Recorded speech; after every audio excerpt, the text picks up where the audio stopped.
ॐ विश्वानि देव सवितर्दुरितानि परासुवे यद्भद्रं तन्नयासुवे। सज्जनों, मैं स्वामी यशवीर महाराज YouTube channel वैदिक चेतना में आपका स्वागत करता हूँ। सज्जनों, आज हमारा भारत देश विकट परिस्थितियों में गुजर रहा है और देश की प्रत्येक जनता का कर्तव्य है अपने राष्ट्र की रक्षा करना। और कुछ लोग ऐसे होते हैं कि वे राष्ट्र की रक्षा करते हुए अपने प्राणों की बलि दे देते हैं और राष्ट्र के लोग उनके बलिदानों पर गर्व भी महसूस करते हैं और जब उनके बीच में से वो चले जाते हैं तो दुख भी मनाते हैं। ऐसे ही राष्ट्र और धर्म की रक्षा करने वाले हमारे एक पत्रकार रोहित सरदाना हमारे बीच से चले गए और उनका जीवन राष्ट्र की रक्षा के लिए, भारत की संस्कृति की रक्षा के लिए हर समय लगा रहता था। बड़े स्पष्टवादी थे। राष्ट्र और धर्म के ऊपर जब भी कोई आपत्ति मंडराती थी तो रोहित सरदाना जी उसके खिलाफ आवाज़ उठाते थे और उनके जाने पर जहां भारत की बहुत बड़ी संख्या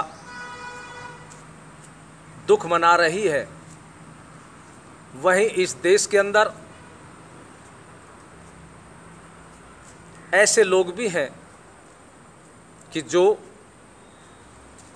उनके मरने पर खुशियां मना रहे हैं। ये तो अपनी अपनी विचारधारा होती है, अपनी अपनी संस्कृति होती है। हमारी संस्कृति है वसुधैव कुटुंबकम, सारा संसार अपना है।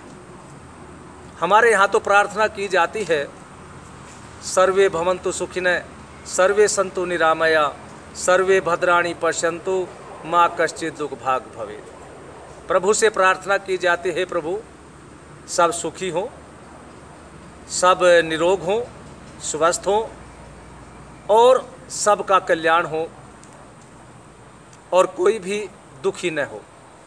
कितनी ऊंची शिक्षा हमारे शास्त्रों में आती है।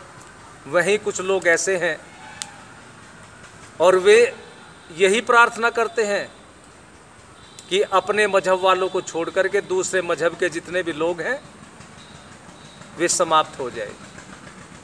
ये उनकी विचारधारा होगी। अब वही ऐसी विचारधारा के लोग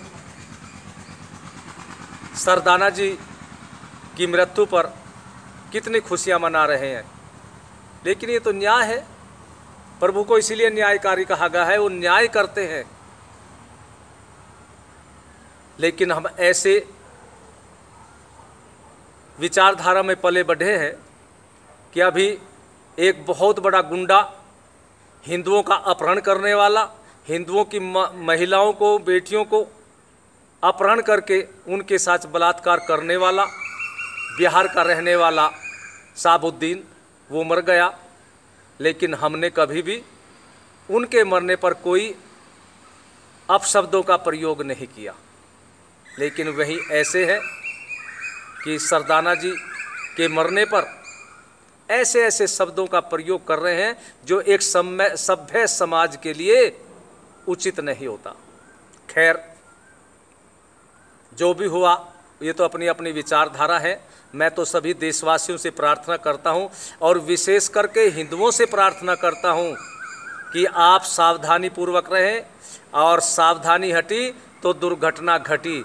यदि आप सावधान रहे तो कोरोना का भयंकर प्रकोप आपके ऊपर हो जाएगा। इसलिए कोरोना से बचने के लिए सावधान रहे, और नहीं तो यदि आप सावधान न रहे तो एक भी हिंदू के मरने पर इस देश की 35% जनता ऐसी है जो आपके मरने पर खुशी मनाने के लिए तैयार बैठी है। तो इसलिए आप लोग इस कोरोना जैसी भयंकर बीमारी को समाप्त करने के लिए सावधान रहे और सरकार का सहयोग करें। आपका बहुत बहुत धन्यवाद होगा। ओम शांति शांति शांति।